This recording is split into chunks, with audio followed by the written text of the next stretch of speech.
Jadi kalau misal ada satu saja penyakit hati, apa saja sifatnya, baik itu riya kah, iri dan dengki kah, apa saja, maka dipastikan itu akan merusak anggota tubuh dia. Artinya dari sisi penampilannya pun akan terganggu.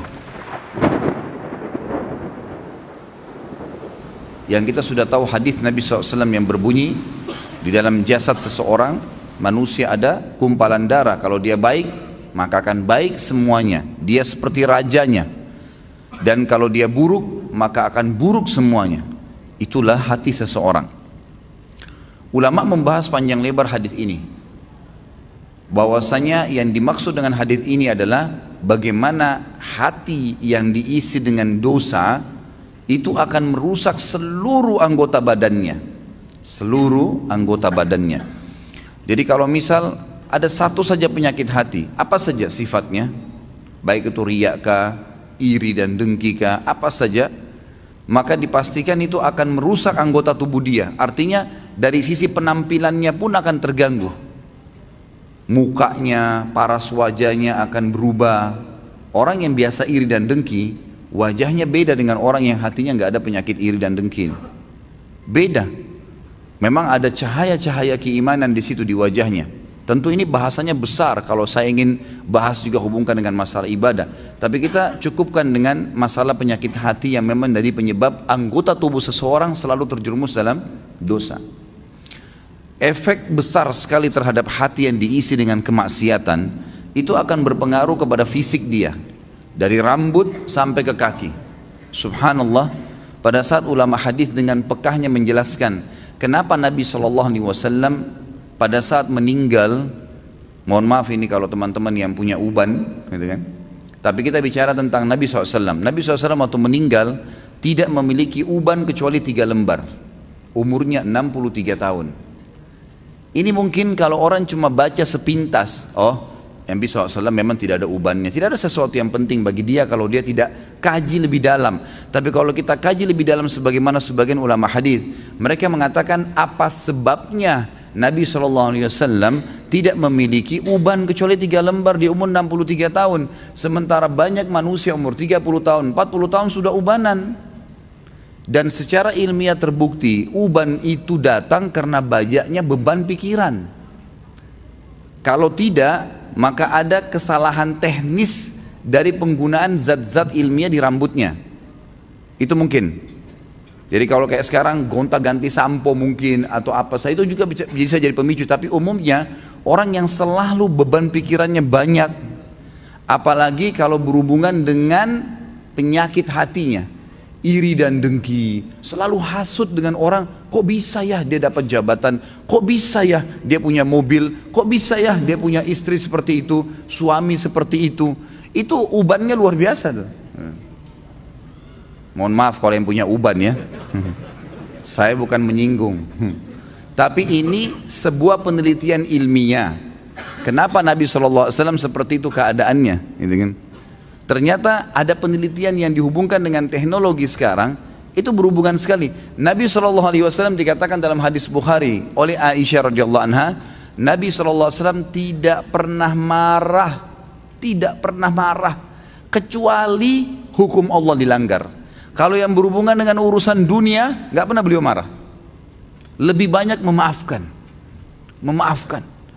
Sampai ada seorang sahabat datang mengatakannya, Rasulullah, saya punya kebun nih, pegawai saya banyak, sering buat salah. Yang kurma disortir salah sortirannya, yang diturunkan tunda waktunya, mestinya harus panen sekian banyak, ditunda besok dan seterusnya, banyak masalah nih. Berapa kali kami harus maafkan pegawai kami? Apa jawaban Nabi SAW? Maafkan mereka walaupun sampai 70 kali. Bukan keluarkan, pecat. Nabi SAW lebih lari kepada masalah memaafkan. Ternyata orang kalau lebih mendahulukan untuk sudahlah maafin, ya sudah ikhlaskan, semua berhubungan dengan masalah hatinya ini, itu berpengaruh kepada organ tubuh semuanya. Subhanallah, ketegangannya gitu kan, stres, semuanya itu akan hilang karena dia pelongkan. Dan saya sudah bilang ikhwah dan akhwat rahimakumullah, dalam agama kita kalau ada seseorang berbuat jahat dengan kita, Jangan balas kejahatan dengan kejahatan. Nggak boleh orang gunjing kita balas dengan gunjing. Dia dosa, kita dosa. Dia dihukum, kita dihukum. Sementara saya sudah bahasakan sering di pertemuan kita, dosa itu pasti punya efek jera yang besar. Kalau kita mencuri 1 juta, hukumannya bukan Allah akan ambil 1 juta dari kita, tapi Allah akan buat kita masuk rumah sakit dibiayai 100 juta. Efek jera dari 1 juta yang dicuri. Sejam berbuat zina, Allah bisa menghukum dia dengan sebulan sakit. Mungkin dia sempat menendang seseorang karena dianggap dia punya power, atau seekor kucing yang jalan di jalanan karena menganggap iseng, kucing itu nggak ada apa-apanya, nggak bisa melawan saya, ditendang. Pastikan efek jerahnya, satu waktu dia jalan dengan sepatu bagus, jalanannya bagus, kakinya keseleo, 2 minggu sakit. Efek jerah dosa itu besar, gitu kan? Jadi jangan sampai kita menganggap orang buat dosa itu oke-oke saja. Atau antum pernah punya peluang berbuat dosa, misal satu waktu pernah peluang bisa berzina nih dengan seorang wanita yang antum sangat kagumi, atau seorang akhwat kita punya peluang berzina dengan seorang ikhwah yang dikenal dengan kagumi. Lalu kemudian tidak jadi. Syaitan membisikkan kita, coba dulu saya zina aja ya. Yang penting saya sudah zina dengan orang yang saya cintai, yang saya sukai. Toh saya juga sekarang bisa taubat. Keliru. Karena taubat itu hanya membersihkan kita dari hukuman hari kiamat. Tapi di dunia harus ada pembersihan, tidak bisa tidak. Tidak ada dosa yang tidak punya efek jerah. Mesti ada, sekecil apapun. Tentu efek jerahnya itu sesuai dengan kadar perbuatan, tapi lebih berat daripada perbuatan dia. Dosa seperti segelas racun. 1 gelas racun ini sebenarnya secara medis bisa diobati dengan susu. Karena susu minuman yang steril, bisa mengobati racun yang masuk dalam tubuh. Tapi pertanyaannya, apakah 1 gelas racun bisa diobati dengan 1 gelas susu? Jawabannya tidak mungkin. Mungkin membutuhkan sampai 1000 gelas susu. Artinya efek jerahnya besar. Efek jerahnya besar. Maka kata kunci dalam hati seseorang. Makanya kata para ulama, bisikan syaitan agar seseorang terjerumus dalam dosa dimulai dalam hatinya. Selalu hati yang terbisik, bukan di kuping kita, bukan di luar, di dalam hati. Tuh lihat tuh begitu tuh coba aja, tuh nggak apa-apa. Dalam hati bisikannya. Dan kalau kita tahan juga dalam hati, maka tidak akan ada masalah. Jadi hati ini memang betul-betul raja nih, kata para ulama. Nabi SAW pernah kedatangan seorang laki-laki dalam hadis Bukhari, ya Rasulullah, wasiatkan saya. Nabi SAW tahu orang ini emosional. Kata Nabi, jangan kamu marah. Marah itu penyakit hati loh ya, di hati. Tapi dia teraplikasikan nanti dengan gerakan tangan, ekspresi wajah. Tapi dia dari hati tuh. Nabi SAW ingatkan, jangan kau marah, hatimu tidak boleh. Apalagi ya Rasulullah, jangan kamu marah. Apalagi ya Rasulullah, jangan kamu marah. Nabi SAW, kata para ulama hadis, seringkali memberikan nasihat sahabat sesuai dengan keadaan yang sedang dihadapi oleh orang itu.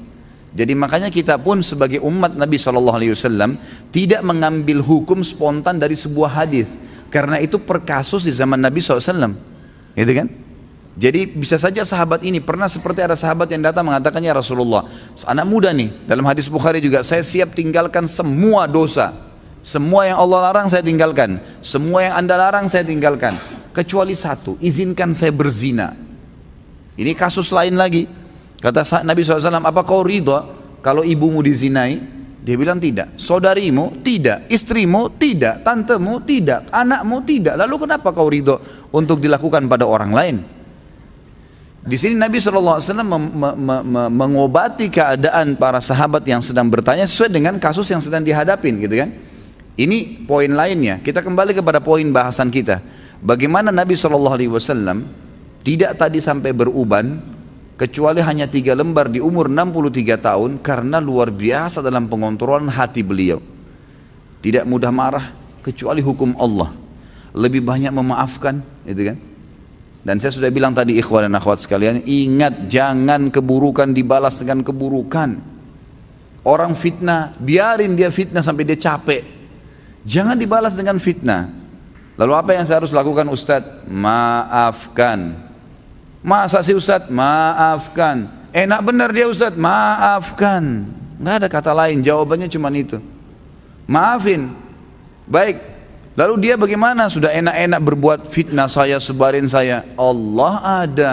Allah subhanahu wa ta'ala itu kita yakini sebagai orang beriman, Sami', maha mendengar, Basir, maha melihat, Alim, maha mengetahui. Nggak usah khawatir. Hukum yang telah Allah turunkan, setiap orang yang berbuat dosa pada Allah, dia kalau tobat Allah ampuni. Tapi kalau dosa berhubungan dengan hak makhluk, manusia, maka dia harus tobat kepada Allah dan meminta maaf kepada manusia yang dia buat salah. Gunjing, fitnah, mencuri, merusak nama baik. Jadi kalau kita begitu difitnah, langsung awalnya kita maafin, udah deh saya maafin. Allah mengatakan wal'afina 'anin nas, hati kita steril kembali tuh.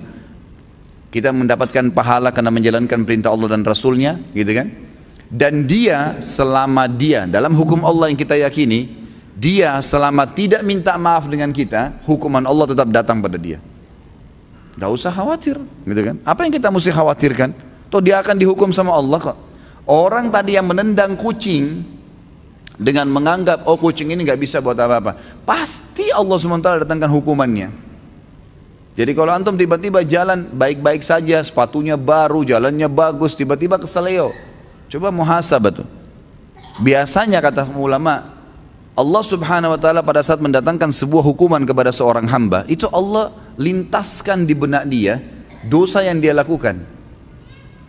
Subhanallah. Misal ada orang tadi keselio, pada saat dia keselio, aduh sakit, itu terlintas pada saat itu atau beberapa saat setelah itu, apa yang menjadi penyebab dia keselio? Kalau dia jeli dia bisa tangkap tuh. Oh ternyata dulu pernah ada orang yang saya tendang nih, pernah mencuri sepatu, pernah apalah gitu kan, pelaku-pelaku yang dilakukan, maka datang hukuman tersebut. Orang kalau masuk rumah sakit tiba-tiba kemudian dirawat di rumah sakit selama 3 hari harus dirawat, demam berdarah atau penyakit apa saja ya. Kemudian dia pada saat sakit pastikan kalau dia peka, kalau dia kembali kepada Allah, dia bermuhasabah, ya Allah ini apa penyebab dosa saya bertobat sama kamu kalau seandainya ada perbuatan salah, itu pasti terlintas di benaknya apa penyebabnya tuh. Misal tiba-tiba dia teringat, oh dulu pernah dia minum khamar, oh dulu pernah dia buat sesuatu yang haram, terlintas tuh istighfar kepada Allah, itu kan seperti itu. Jadi hati memang betul-betul dikatakan sini mahkota.